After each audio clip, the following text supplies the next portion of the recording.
Il est 17h04. Nous avons avec nous en visuel Mélanie Dufour-Poirier, elle est professeure titulaire à l'École des relations industrielles à l'UDM. Bon après-midi, Madame Dufour-Poirier. Bonjour. Comment ça va, Madame? Ça va bien, vous? Ça va bien, oui. Pour moi, ça va toujours bien, même quand ça va mal, même quand il y a des lois antisyndicales qu'on est en train de faire voter à l'Assemblée nationale. Est-ce que vous pourriez nous expliquer ce courant-là avec ce gouvernement en fin de mandat? Pourquoi cette antipathie-là, clairement exprimée face aux syndicats? Expliquez-nous ça. Bon, je vous dirais que, à mon avis, j'entends un écho quand je parle. J'espère que le son est bon de votre côté. De mon côté, Mais oui.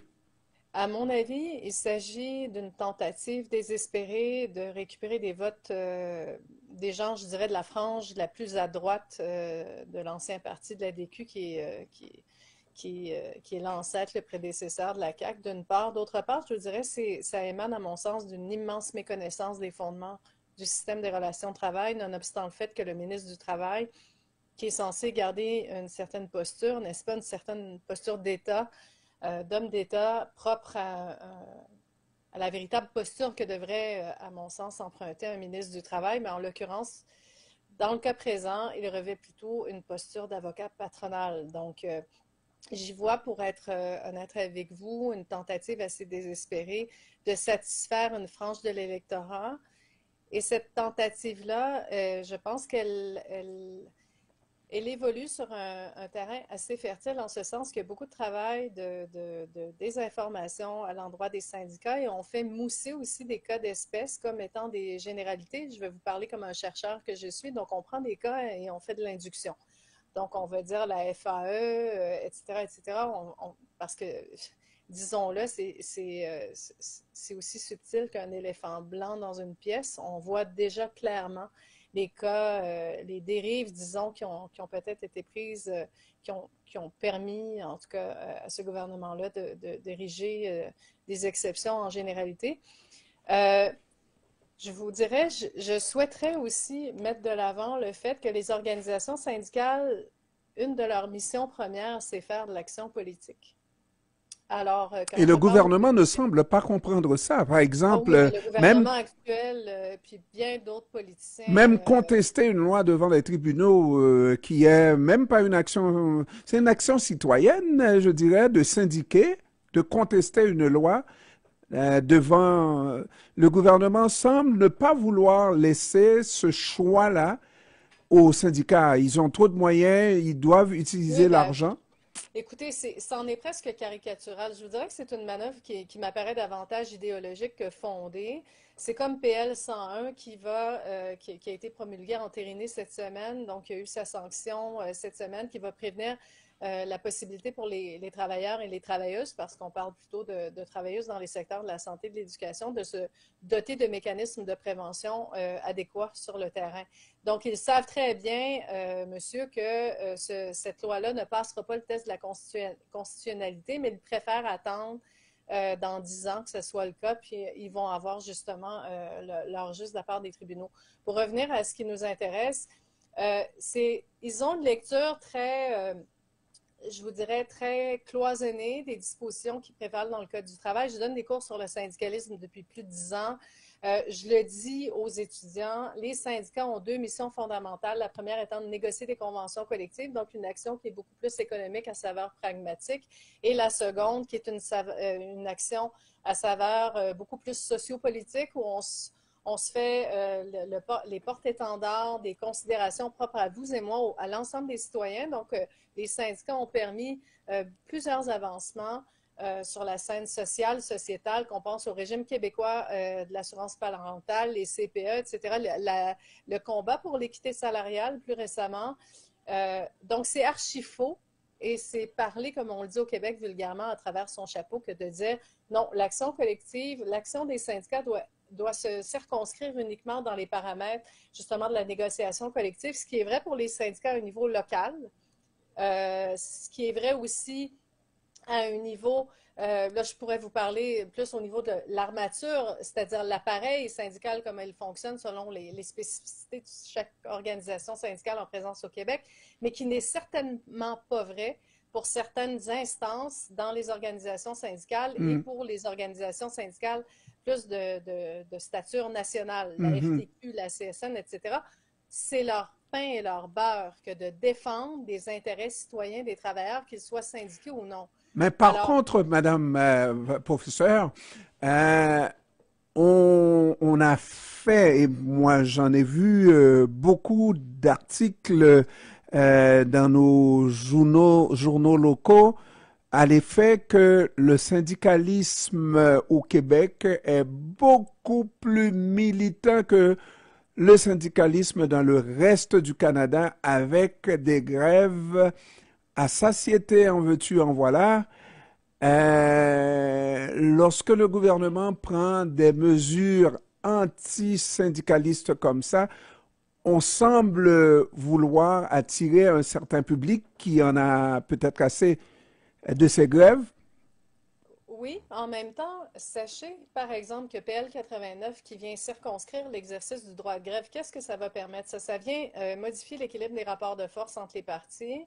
Et ce que ça va faire en sorte, c'est que l'exercice de la négociation collective, ben, qu'est-ce que vont faire les employeurs? Ils vont avoir le beau jeu de dire on ne négocie pas de bonne foi nonobstant les provisions à cet effet-là dans le Code du travail et on va attendre l'intervention du ministre pour qu'on puisse avoir l'arbitrage qui s'applique, etc.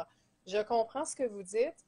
En même temps, c'est un enjeu ici, monsieur, de démocratie industrielle. Il faut que les gens, il y a un travail d'éducation sociopolitique à faire comprendre aux gens que les gens ont le droit de s'exprimer. Et quand il y a du mécontentement, si ça ne va pas s'exprimer dans le cadre de grève, ça va s'exprimer par du sabotage ou autre dans les milieux de travail, l'homme étant ce qu'il est. Maintenant, il y a beaucoup de dramatisation autour du nombre de jours perdus pour les conflits de travail. Il faut comprendre que les dernières statistiques aussi ont été gonflées par la grève qui a eu cours, les grèves qui ont eu cours dans le Front commun en 2023. Mais abstraction faite du Front commun, on parle de 2% des négociations collectives qui terminent, qui débouchent sur un conflit de travail. Donc, Mais moi, on s'entend que notre façon de comment d'exercer ce pouvoir-là au Québec est différente dans le reste du Canada. Mais pourquoi est-ce que société distincte oblige? Mais il ben, y a je ne quelque partage pas chose. votre lecture du caractère nécessairement plus flamboyant de la militance syndicale au Québec. J'aimerais peut-être on n'a pas le temps là, dans ce moment d'antenne-là, vous et moi, mais je vous dirais que des conflits de travail, il y en a partout au Canada.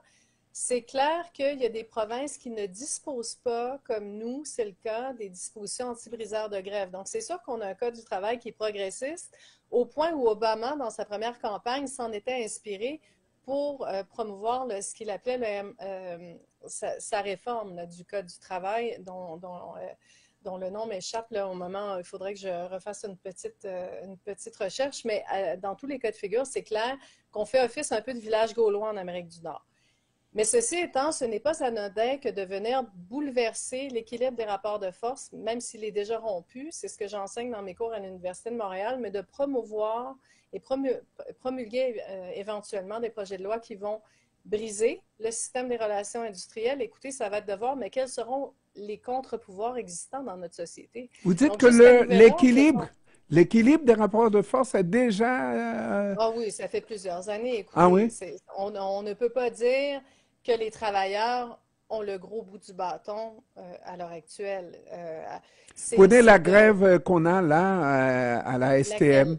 À la Oui, la grève STM. à la STM, voyez-vous, c'est une très belle illustration pour moi d'un employeur qui va attendre l'intervention du ministre au vu des nouvelles dispositions qui ont été votées dernièrement, qui ont été promulguées dernièrement, de dire, bon, on va attendre l'intervention d'une tierce partie pour trancher. Alors, est-ce que ce projet de loi va vraiment rééquilibrer la possibilité pour les travailleurs de se faire entendre, l'employeur aussi, et de dire, on va procéder au déploiement d'un exercice satisfaisant dans le jeu de la négociation collective. Donc, on fait intervenir une tierce partie. Donc, pour moi, l'État, dans ce que j'enseigne dans mes cours, vous savez, sa fonction première, c'était de promulguer des dispositions, donc des lois d'ordre public qui vont faire en sorte justement qu'il y ait une meilleure répartition des richesses générées collectivement du côté des syndiqués, parce qu'après, il y a un effet domino. Ce qui est négocié dans les conventions collectives, vous savez, par la suite, c'est pas moi qui le dis, c'est plein de statistiques partout dans le monde, ben, il va avoir justement un effet domino pour les gens qui ne sont pas syndiqués. Il va avoir un rehaussement des conditions de travail, notamment des salaires, entre autres. Et vous savez, il y a des pays où on a une présence syndicale, la Suède, à 90%, et curieusement, il y a un dialogue social qui s'instaure. On ne vient pas constamment questionner la légitimité de l'exercice de contre-pouvoir dans la société, comme le sont les syndicats des acteurs de contre-proposition. Chez nous, pour moi, c'est un retour en arrière. On vient questionner ça. Et donc, on est face à un gouvernement autoritaire qui éprouve, et on l'a vu, des dérives significatives dans la gestion des fonds publics, pour qui la notion d'imputabilité est applicable pour tout le monde, dont ses boucs émissaires premiers, sauf lui-même. Donc, c'est toute la question d'imputabilité, à mon sens, on vient détourner le projecteur de leur Et propre avec un imputabilité. pouvoir accru du gouvernement, le ministre du Travail qui aura le gros bout du bâton, c'est un premier ministre, un président, un roi Ben, dans les relations. c'est ce qui, vous savez, c'est ce qui m'inquiète beaucoup, puis on l'a déjà dénoncé, des collègues à l'Université de Montréal et moi, ça a été plaidé en commission parlementaire, c'est que, nonobstant le plaidoyer du ministre, effectivement, le renforcement des prérogatives, la centralisation des prérogatives autour de la figure d'un ministre du Travail, écoutez, il y a quelque chose là de très inquiétant qui n'est pas anodin. Et on voit la tendance très centralisatrice de ce gouvernement-là et l'autoritarisme qui caractérise aussi sa prise de décision. C'est un gouvernement qui, quand ça ne fait pas son affaire, on le fait avec les médecins, on opte sous le bâillon, on adopte des lois sous bâillon, on décrète des choses. Écoutez, c'est une tendance, une dérive, à mon sens, Et ce qui que je ne comprends pas, professeur, on n'a pas besoin d'être avocat ou même avoir vos qualités, compétences, n'est-ce pas, pour comprendre que généralement, lorsque ces lois-là sont amenées devant les cours de nos tribunaux, on se pose toujours la question, est-ce que c'est une loi raisonnable dans une société libre et démocratique, avec autant de pouvoir entre les mains d'un homme qui fait partie du gouvernement? Est-ce qu'on va pouvoir, est-ce qu'on a un seul doute que ce test-là ou que ce test-là ne passera pas? Est-ce qu'on peut douter? Alors, si non, on ne peut pas douter, mais pourquoi prendre de telles mesures? Écoutez, pour moi, c'est une rhétorique extrêmement populiste. C'est une tentative désespérée de tenter de récupérer une portion de vote, comme vous l'avez plaidé dès le départ. Je trouvais que la formulation était très juste, de dire auprès d'une frange d'un électorat qui est rejoint au même titre que l'électorat de Trump aux États-Unis. C'est-à-dire, on opte pour certains arguments qui vont avoir une certaine faveur auprès de certaines personnes. Mais écoutez, il y a là de quoi lourdement s'inquiéter quant à la trajectoire qui est empruntée à l'heure actuelle par le gouvernement puis par la société québécoise. Hier, j'allais donner une conférence, monsieur, puis je voyais de l'itinérance de la toxicomanie un peu partout, et je me disais, comment se fait-il que la réforme du régime syndical soit une priorité pour ce gouvernement-là, quand on a des enjeux de société aussi fondamentaux où on n'apporte pas des réponses structurelles à ces dysfonctionnements-là. Alors, on met le projecteur autour de la transparence, de la démocratie syndicale, etc., pour être une chercheure qui fait de la recherche auprès des organisations syndicales au Québec, au Canada, puis en Amérique latine beaucoup. Écoutez, la question de la démocratie, de la transparence, moi-même, je suis syndiquée, monsieur, à l'Université de Montréal, les états financiers sont votés, on a accès à des choses. Donc, pour moi, c'est un faux débat. C'est-à-dire, je ne sais pas, c'est comment vous dire, je pense qu'il y aurait un débat de société qui devrait être mené sur des enjeux beaucoup plus fondamentaux que celui-ci, sans nier l'importance des questions qui sont soulevées. Mais l'applicabilité de cette loi-là, c'est sûr que les syndicats vont la contester à juste titre. Puis on pourra s'en reparler avec grand plaisir s'il y a un autre moment d'antenne. Dans mon langage, on dit que c'est peut-être le fait que ce gouvernement veuille laisser le cigare allumé dans les deux bouts pour les autres qui viendront, sachant très bien qu'il n'y aura pas un renouvellement de mandat pour le Et gouvernement, regardez peut-être. auprès des médecins, le problème, c'est qu'il va avoir des impacts. Le prochain gouvernement va avoir tout un travail Ah. de redressement à opérer. Je vous remercie beaucoup. Mélanie Dufour-Poirier, c'est moi qui vous remercie, professeure titulaire à l'École des relations industrielles de l'UDM. Je vous remercie Merci, sincèrement d'avoir monsieur. pris. J'espère qu'on se reparle une autre fois, Madame Dufour. Pareillement, monsieur. Merci, au Merci. revoir. Au revoir.